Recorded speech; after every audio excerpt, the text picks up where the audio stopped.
नमस्कार, स्वागत है आपका। आप देख रहे हैं ग्राउंड रिपोर्ट, आपके साथ मैं हूं शबाब। दिन भर क्या घटा प्रदेश और देश में खास, हम आपको बताएंगे अगले आधे घंटे में। बुलेटिन की शुरुआत करेंगे वक्फ संशोधन बिल की खबर के साथ। कल देर रात लोकसभा से बिल के पास होने के बाद आज उसे राज्यसभा में पेश किया गया और राज्यसभा में पेश करने के बाद से ही वहां पर चर्चा का दौर जारी है। वक्फ बिल पर लगातार सांसद अपनी अपनी बात कह रहे हैं। राज्यसभा में वक्फ संशोधन बिल को पेश किया गया, जिसके बाद बिल पर चर्चा जारी है। किरण रिजिजू जो मंत्री हैं, जिन्होंने बिल को लोकसभा में पेश किया था, उन्होंने कहा कि हमारा उद्देश्य गरीब मुसलमानों को न्याय मिल सके, ये हमारे इस बिल में अमेंडमेंट का उद्देश्य है। इसके साथ ही साथ देश हित में वक्फ संशोधन बिल है, बिल का कट्टरपंथी विरोध कर रहे हैं। बातों को कहा गया। राज्यसभा में इस बिल पर आज चर्चा हो रही है और आज इसे राज्यसभा से भी पास कराया जाएगा और फिर उसके बाद इसे राष्ट्रपति के पास कानून बनने के लिए भेजा जाएगा। और फिर मनोहर हमारे साथ, हमारे सहयोगी दिल्ली से सीधे जुड़ चुके हैं। मनोहर, अभी क्या अपडेट है वक्फ का ये बिल जो संशोधन के लिए राज्यसभा में है, अभी क्या संसद से अपडेट है आपके पास? देखिए बिल्कुल आज दोपहर में करीब 1 बजे किरण रिजिजू ने इस बिल को राज्यसभा में पेश किया है। कल ही लोकसभा में पास हो गया था देर रात और अभी लगातार अलग-अलग पार्टियों के जो स्पीकर हैं जिन्हें समय दिया गया है वो अपनी बात रख रहे हैं। अगर आप देखेंगे तो आज किरण रिजिजू ने रखा राज्यसभा में कि किस तरह से ये बिल जो है वो गरीब मुसलमानों के लिए काफी फायदेमंद है, जो पिछड़ा मुसलमान है। और इस तरह से वक्फ की प्रॉपर्टी को लेकर के उन्होंने कहा कि ये इसकी जांच ट्रिब्यूनल में होगी। लोग इसे लेकर के चैलेंज कर सकते हैं, जो अब तक चैलेंज नहीं किया जा सकता था। और इसके अलावा अगर आप देखेंगे इसी दौरान सैयद नासिर हुसैन जो कांग्रेस की ओर से पहला स्पीकर रहा, उन्होंने अपनी बात रखी। जेपीसी के मेंबर थे, उन्होंने सीधे तौर पर केंद्र सरकार पर निशाना साधा। उन्होंने कहा कि ये मुसलमानों के खिलाफ बिल है। उसके बाद आप देखिए एक-एक करके जो वक्ता है, 2 मुनसरे बीच में केंद्रीय गृह मंत्री अमित शाह ने भी सैयद नासिर हुसैन को इंटरवीन किया और उन्होंने बताया कि ट्रिब्यूनल वो काम करेगा। अगर लोग वहाँ भी खुश नजर नहीं आते हैं तो सीधे कोर्ट हाई कोर्ट में चैलेंज कर सकते हैं, जो पहले ऐसा नहीं था। तो सीधे तौर पर उन्होंने सैयद नासिर हुसैन और कांग्रेस पर जवाब देते हुए कहा। उसके बाद जेपी नड्डा ने भी कहा, आम आदमी पार्टी से संजय सिंह ने कहा। जेपी नड्डा ने जब अपनी बात रखी इस बिल पर तो उन्होंने बताया कि किस तरह से अगर मिस्र की बात करें, मलेशिया की बात करें या फिर तुर्की की बात करें, बांग्लादेश की बात करें, इन तमाम देशों का उन्होंने उदाहरण दिया और उन्होंने बताया कि किस तरह से वहाँ पर मुस्लिम समुदाय के जो वक्फ है उस वक्फ को लेकर के रजिस्ट्रेशन किया जाता है, उसका डाटा डिजिटली कलेक्ट होता है। और वहीं अभी भारत में आप देखिए कि इतने साल हो गए और पिछली सरकारों ने कुछ नहीं किया।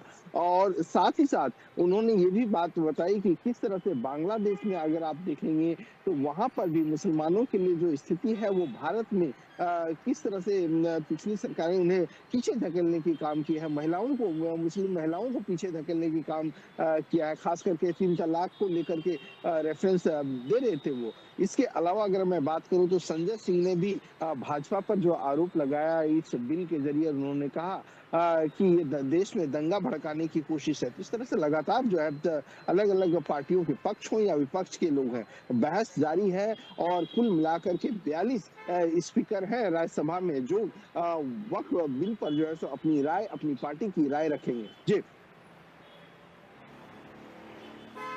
मनोहर, क्या लगता है आज ये राज्यसभा से पास हो पाएगा?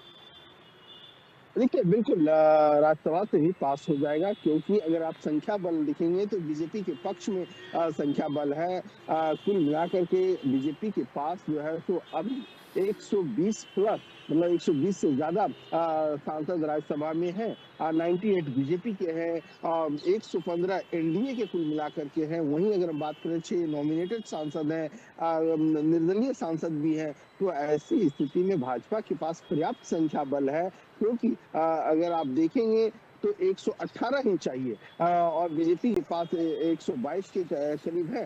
तो ऐसी स्थिति में बीजेपी इस बिल को आसानी से पास करा लेगी। जहां तक अपोजिशन का सवाल है तो बीजेपी के नेता और जो मंत्री हैं संसदीय कार्य मंत्री किरण रिजिजू और अल्पसंख्यकों के भी मंत्री हैं, तो उन्होंने कहा कि हम तो ऐसे भी पास करवा लेते, लेकिन हम चाहते हैं कि पूरी चर्चा हो, सभी पार्टियां अपनी बात रखें। तो चर्चा जारी है और हो सकता है देर रात जो है तो ये बिल जो है तो राज्यसभा से पास हो जाए। जी ठीक है मनोहर, आप नज़र बना रखिए खबर पर, जो भी अपडेट होगा फिर आपके पास लौटेंगे। बहुत शुक्रिया इस पूरी बातचीत के लिए। उधर वक्फ बिल को लेकर के मुख्यमंत्री योगी आदित्यनाथ आज प्रयागराज के दौरे पर थे। वहां पर उन्होंने अपनी बात कहते हुए वक्फ के इस अमेंडमेंट बिल पर अपनी बात कही। उन्होंने कहा कि वक्फ के नाम पर ज़मीनों पर कब्जा किया जा रहा था, अब वक्फ बोर्ड की मनमानी पर लगाम लगेगी। इसके साथ ही साथ उन्होंने महाकुंभ का जिक्र किया। उन्होंने कहा कि महाकुंभ के भी आयोजन स्थल को वक्फ ने अपनी संपत्ति बता दिया था। वक्फ बोर्ड उत्तर प्रदेश में भू माफिया बन गया था और उत्तर प्रदेश में किसी की भी माफियागिरी नहीं चलेगी। तो मुख्यमंत्री योगी आदित्यनाथ आज प्रयागराज के दौरे पर थे, जहां पर उन्होंने अमित हमारे सहयोगी प्रयागराज से सीधे जुड़ गए हैं। अमित, और क्या कुछ कहा मुख्यमंत्री ने, दर्शकों को हमारे डिटेल में बताएं। जी बिल्कुल, आज मुख्यमंत्री योगी आदित्यनाथ का बहुत ही महत्वपूर्ण दौरा प्रयागराज में था और मुख्यमंत्री ने करीबन 580 करोड़ से भी ज्यादा की परियोजनाओं की सौगात दी और आज उन्होंने जमकर निशाना साधा विपक्ष के ऊपर, खासकर क्योंकि वक्फ बिल पे जिस तरह से विरोध लगातार जो विपक्षी पार्टियों द्वारा किया जा रहा था, उससे उन्होंने जम के प्रहार किया। तमाम तरीके के उन्होंने आरोप लगाए, तमाम तरीके की चीजें कही कि वक्फ बिल जो है ये बहुत ही महत्वपूर्ण है, क्योंकि जिस तरह से वक्फ बिल का में अमेंडमेंट करना जरूरी था वो सरकार ने किया है, क्योंकि वक्फ की जो संपत्तियां होती थी, जिस तरह से कब्जे हो रहे थे, लगातार मुस्लिम भी हो वो भी विरोध इस चीज का वक्फ बोर्ड के खिलाफ आए दिन सुनने को मिलता था कि वो कब्जा हो गई।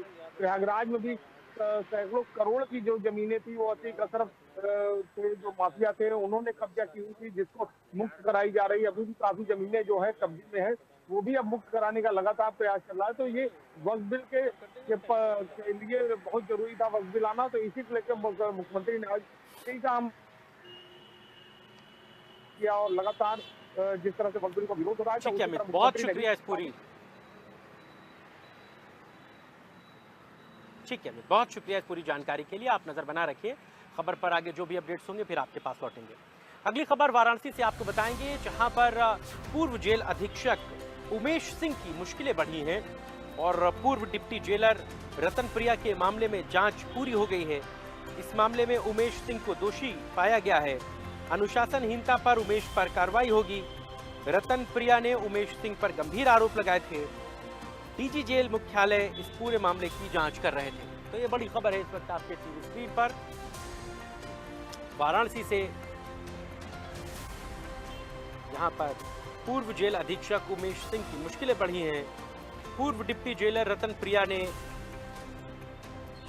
शिकायत की थी, जिसके बाद इस मामले में जांच की गई थी और इस मामले में उमेश सिंह को दोषी पाया गया है। अनुशासनहीनता पर उमेश सिंह पर कार्रवाई होगी। रतन प्रिया ने उमेश सिंह पर गंभीर आरोप लगाए थे। तमाम तरीके के एक्सप्लॉयटेशन के उन्होंने आरोप लगाए थे, शोषण की उन्होंने बातें कही थी, जिसके बाद ये मामला पिछले कई दिनों से बड़ी सुर्खियों में रहा था और फिर इस मामले में डीजी जेल मुख्यालय को जांच सौंपी गई थी। उन्होंने इस पूरे मामले में जांच की है और पूर्व जेल अधीक्षक उमेश सिंह को इसमें दोषी पाया गया है। अब उनकी मुश्किलें बढ़ेंगी, अनुशासनहीनता के मामले में उन पर कार्रवाई होगी।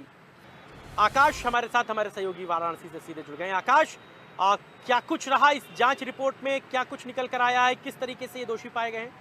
देखिए जी, ये जो प्रकरण है ये 2024 यानी कि जुलाई महीने का मामला है, जब उमेश सिंह यहाँ के जेल अधीक्षक हुआ करते थे और उस समय रत्नप्रिया यहाँ की डिप्टी जेलर रही थी।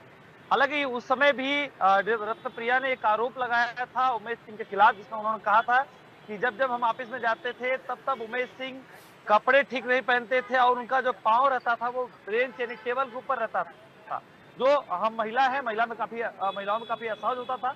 कई बार इन्होंने शिकायत भी किया, लेकिन उमेश सिंह में कोई बदलाव नहीं आया। हालांकि उन्होंने तब डीजी मुख्यालय को एक पत्र लिखा और पत्र में कई गंभीर आरोप लगाए। इसमें जिसको लेकर जांच हुई, जांच की टीम बनाई गई। जांच के बाद जो दोष है वो दोष सिद्ध होते हैं। हालांकि विशेष सचिव ने डीजी मुख्यालय को पत्र लिखा है कि अनुशासनहीनता में दोष सिद्ध पाए जाते हैं उमेश सिंह और इन पे कार्रवाई हो। हालांकि रत्नप्रिया तो पहला प्रकरण है, उसके बाद सुमन यादव ने आरोप लगाया। अभी कुछ दिन पहले जो मीना कनौजिया था, उन्होंने भी आरोप लगाई जिनका जांच अभी डीजी मुख्यालय के द्वारा किया जा रहा है। तो सोचिए, महिलाओं का गंभीर आरोप, लेकिन इसमें अभी तक निलंबित नहीं किया गया है उमेश सिंह को। हालांकि रिटायर्ड आईपीएस अमिताभ ठाकुर ने आवाज उठाया है। उनका साफ साफ कहना है कि यदि उमेश सिंह को निलंबित नहीं किया जाता, उस पर कार्रवाई नहीं होता है, क्योंकि दोष सिद्ध पाए गए हैं कई गंभीर आरोप में, तो हम लोग 7 अप्रैल को डीजी मुख्यालय आएंगे और वहां पे धरने पे अनिश्चित काल के लिए बैठेंगे। तो अब देखना होगा कि किस तरीके से दोष सिद्ध होने के बाद अभी भी कार्रवाई नहीं होती है, और कार्रवाई होने को लेकर लगातार आवाज उठ रही है। खुद रिटायर्ड आईपीएस अमिताभ ठाकुर ने मुहिम छेड़ दिया है कि 7 अप्रैल को हम लोग डीजी कारागार मुख्यालय पहुंचेंगे और अपने कार्यकर्ताओं के साथ हम लोग धरने पे बैठेंगे। ये धरना अनिश्चित काल तक होगा। यदि कार्रवाई हो जाती है तो हम लोग धरने पे नहीं बैठेंगे। शबाब। ठीक है आकाश, आप नजर बनाए रखिए खबर पर। आगे जो भी अपडेट्स होंगे फिर आपके पास लौटेंगे। बनारस के बाद अगली खबर बांदा से आपको बताएंगे, जहां पर 3 युवतियों के साथ दुष्कर्म के मामले में आखिरी आरोपी ने भी आज कोर्ट में सरेंडर कर दिया। इस मामले में पहले से 3 लोगों को जेल भेजा जा चुका है। आपको बता दें कि 3 युवतियों से दुष्कर्म का ये मामला था। दुष्कर्म के आखिरी आरोपी आशीष अग्रवाल ने भी कोर्ट में आज सरेंडर कर दिया। कोर्ट ने आशीष अग्रवाल को जेल भेजा है। इस मामले में 3 आरोपी पहले से ही जेल में हैं। सभी चारों आरोपी कानून की गिरफ्त में हैं। मामला नौकरी के नाम पर यौन शोषण का बताया जा रहा है। बड़ी खबर है बांदा से आपके टीवी स्क्रीन पर। 3 युवतियां अपने साथ दुष्कर्म की बात कहती हैं। वो कहती हैं कि नौकरी का झांसा देकर ये चारों युवक उन लड़कियों के साथ लंबे समय से दुष्कर्म कर रहे थे। मामला पुलिस के पास पहुंचता है। पुलिस इस मामले में 4 में से 3 आरोपी को गिरफ्तार करके जेल भेज देती है। आखिरी आरोपी जो था आशीष अग्रवाल, आज उसने कोर्ट में सरेंडर किया। कोर्ट ने उसे फिलहाल जेल भेज दिया है और अब चारों आरोपी कानून की गिरफ्त में हैं। 3 युवतियां थी जिन्होंने नौकरी के साथ नौकरी के नाम पर यौन शोषण की बात कही थी। सत्यम हमारे सहयोगी पूरी खबर बता रहे हैं। सत्यम, क्या पूरा मामला था? देखिए, बिल्कुल बांदा जनपद के ही नगर कोतवाली इलाके के रहने वाले मुख्य 3 व्यवसायी जो है, जिन पर जो है 3 युवतियों ने जो है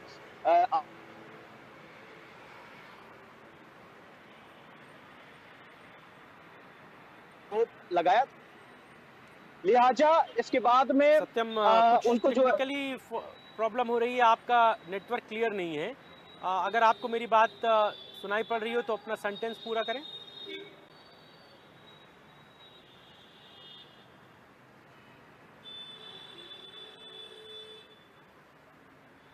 ठीक है, कुछ टेक्निकल प्रॉब्लम आ रही है। हम सत्यम से बात करने की कोशिश करेंगे। फिलहाल बांदा के बाद खबर कानपुर से आपको बताएंगे, जहां पर देशी शराब के ठेके में बड़ी अनियमितता सामने आई है। इस मामले में देशी शराब के ठेके खोलने का विरोध हुआ है। महिलाओं ने ठेका संचालक को झाड़ू से पीटा है। यानी कि मामला बेसिकली शराब की दुकान खुलने का था। वहां पर महिलाएं दुकान खुलने का विरोध कर रही थीं। घनी आबादी के बीच ये ठेका खोला जा रहा था। पुलिस ने महिलाओं को समझा बुझाकर शांत कराया है। तो बड़ी खबर है इस वक्त आपके टीवी स्क्रीन पर। तो ये बड़ी खबर है इस वक्त आपके टीवी स्क्रीन पर कानपुर से, जहां पर शराब का ठेका खोला जा रहा था, देसी शराब का। बीच मोहल्ले में घनी आबादी में महिलाएं यहां से गुजरती हैं। उनका इस बात का आरोप था कि यहां से गुजरने पर शराब पीने वाले उन पर कमेंट करते हैं, छीटाकशी करते हैं और पुलिस इस पर कोई कार्रवाई नहीं करती। उनके परिवार के लोग भी शराब के लती हो रहे हैं। इन तमाम चीज़ों से दुख हार कर कई बार शिकायतें करने के बाद भी जब कोई कार्रवाई नहीं हुई तो ये महिलाएं खुद जो है वो धरने पर जाकर बैठ गई। कानपुर के बाद अगली खबर आपको हाथरस से बताएंगे, जहां पर कोल्ड स्टोर में लगी आग अब तक शांत नहीं हो पाई है। पिछले 2 दिनों से यह आग धधक रही है। बावजूद इसके इस आग पर अब तक काबू नहीं पाया जा सका है। कोल्ड स्टोरेज अग्निकांड मामले में बड़ी अपडेट है। 55 घंटे बीत चुके हैं, बावजूद इसके कोल्ड स्टोरेज की आग पर काबू अब तक नहीं पाया जा पाया है। आग से करोड़ों का नुकसान अब तक हो चुका है। सुनील हमारे सहयोगी हाथरस से सीधे जुड़ गए। सुनील, क्या अपडेट है अभी?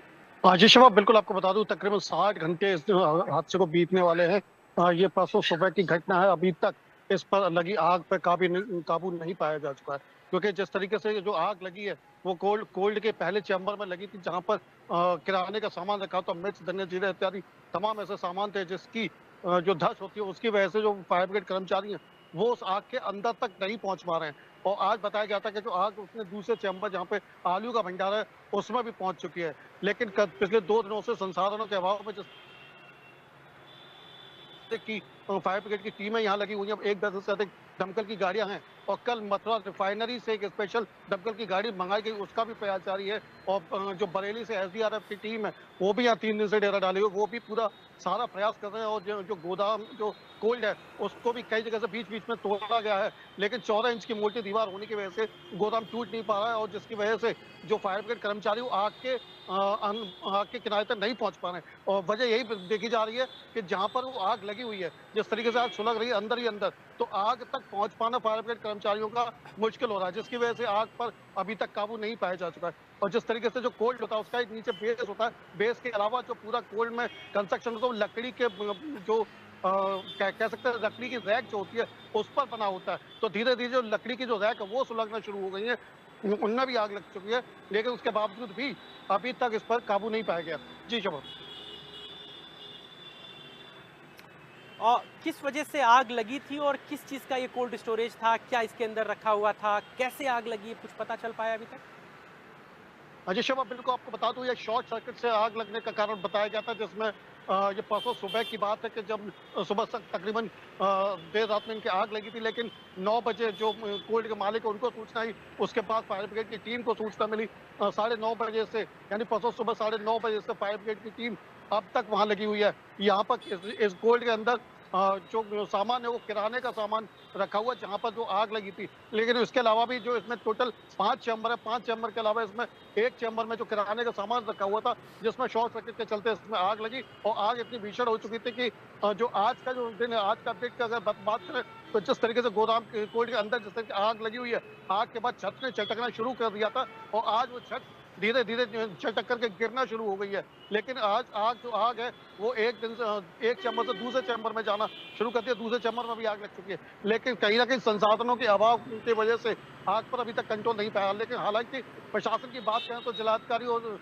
पुलिस अधीक्षक समय समय पर उस जगह का मुआयना कर रहे हैं, निरीक्षण कर रहे हैं और जिस तरीके से आग बुझाने का प्रयास किया सकता है, सारे संसाधन यहाँ लगाए हुए हैं। लेकिन बताया जा रहा है कि आगरा में भी इस तरीके से पिछले कई साल पहले वहाँ पे आग लगी थी, इसमें 4 दिन लग गए थे। अब देखना यह होगा कि क्या आग 3 दिन के अंदर कंट्रोल पाया जाएगा, अगले कितने दिन के अंदर ये आग पर कंट्रोल पाया जा सकता है।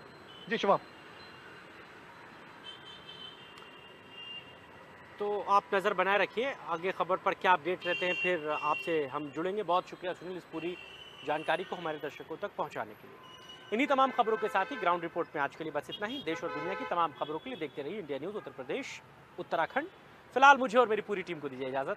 नमस्कार।